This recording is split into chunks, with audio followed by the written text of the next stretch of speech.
So we have Temperance reversed. We have Strength, Ace of Pentacles, Three of Cups, Four of Cups, reversed, King of Pentacles reversed, Six of Swords, 10 of Swords, and then Queen of Staffs. Okay, usually it's only 6 cards, and you guys just got like a ton. And that's fine. Just, that's how it goes. And I was telling some of my other signs that, you know, the cards speak, and sometimes you only need 6, sometimes you need 10. And so I'm trying to, instead of making it so formulaic, listening to what you actually need. So if you need 8 cards, then you get 8 cards. If you only need 6, you only get 6, because it's just what you need at that time as a sign, as a group of people. And I always make sure to focus on just the people who are going to watch it, like to give me the energy for you guys, you know? Okay, so with that, singles, love, March. You do have a new relationship coming in. Yeah, we have the Ace of Pentacles. That's really fun, and you might actually meet them through some friends or going out with friends and being, you know, catching their eye. So that's really lovely that you will be meeting someone. And you know what? This relationship is actually going to be really nice, possibly with another fire sign, another Aries, Sagittarius, Leo. It's going to end, or I really feel like it's actually going to be mostly with Leos for a lot of you. And it's just going to make you feel powerful. It's going to make you feel dominant in the relationship, actually. Like they're going to make you feel like $1 million, like you were a king or a queen. This is good. Next month, you guys are going to have to watch the couple reading. So the thing is, with this, is I also have a King of Pentacles popping up in the reverse. And I do feel like it's actually somebody from your past coming in, kind of to wreak havoc in a way. Like that you have this queen who's showing up, who you want to be with, but this King of Pentacles is kind of standing in the way of that. And trying to block the relationship. And they will succeed if you don't stay on top of yourself. Because they're going to try to kind of manipulate the situation and be like, you owe me. That's what they're going to say to you. You owe me. I made you. I gave you this. I did this for you. You owe me. And you don't owe them anything. Okay? Even if they somehow make you feel guilty, you don't owe them anything. And the best thing you can do is just walk away from the situation. Like this is a dead relationship popping up. This is a really, really dead relationship. And so now it's time to walk away from them. Even if they're truly, this is going to sound horrible, even if they truly are in need, you are not the one to save them and to help them. Lead them to help. That is not you. All right? Make sure that they are safe. Make sure that they are healthy and healthy enough to take care of themselves. But do not fix them. Lead them to a third party that is not in the situation and it is not you. Because there's definitely somebody coming in, and I want you to spend your time loving up on them. Because it's going to be sexy, it's going to be fiery, it's going to be good.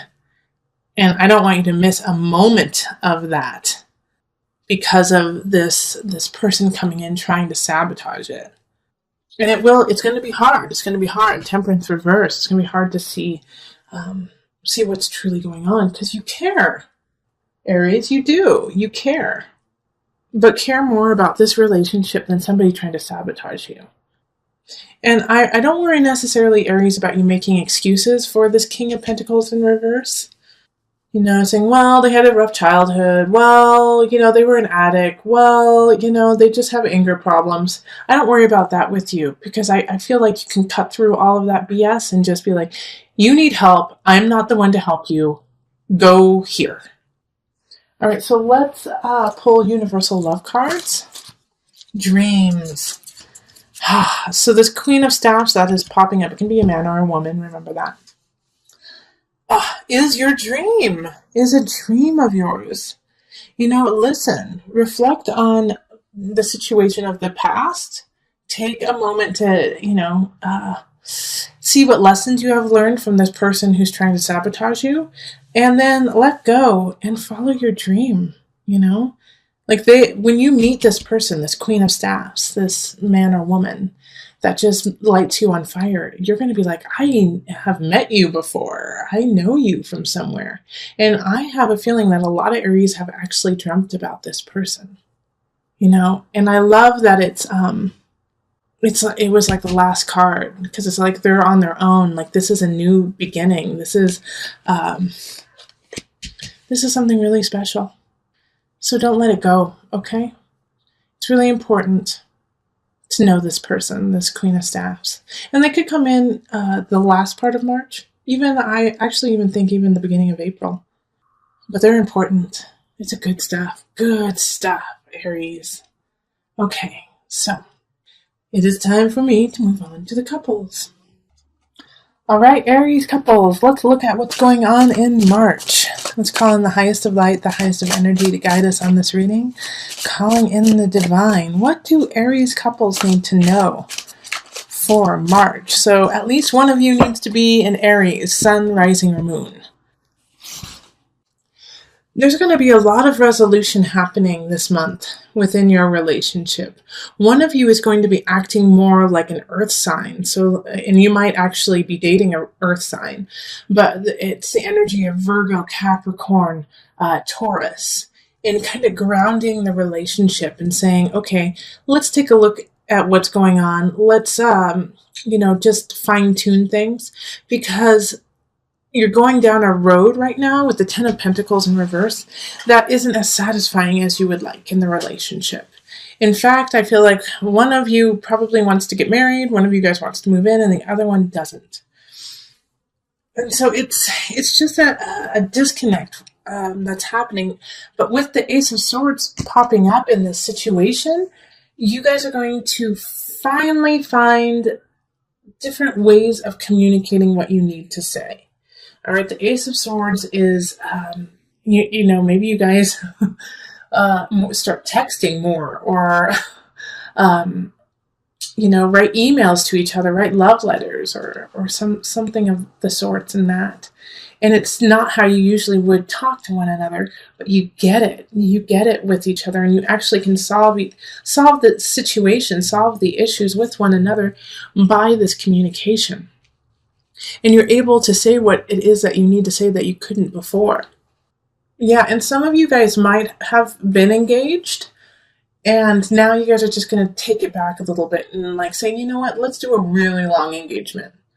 Let's wait and see. Not saying you want to split up or you don't want to get married, but that you just, you want more time together instead of celebrating with others. Like the Nine of Staffs showing up is kind of a tiresome energy, but it's asking, do you want to put in the work?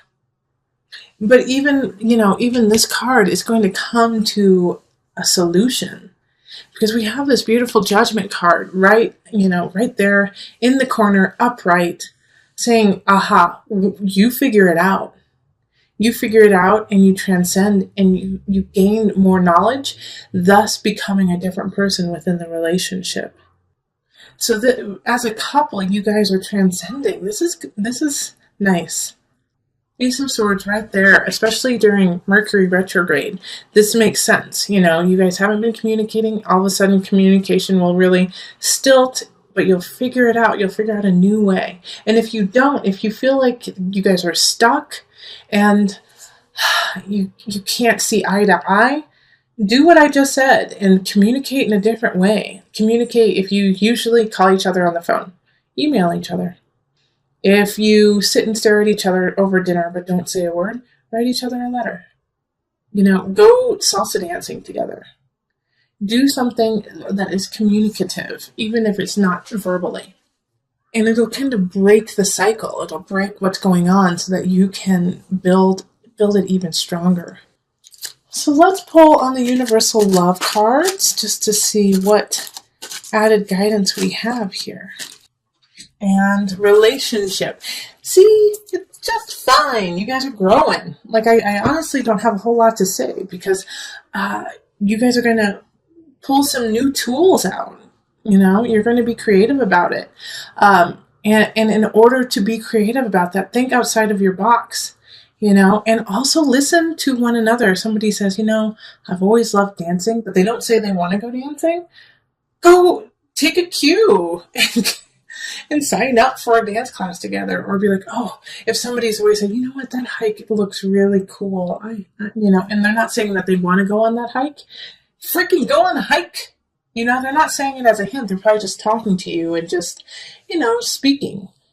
But take that hint and do something.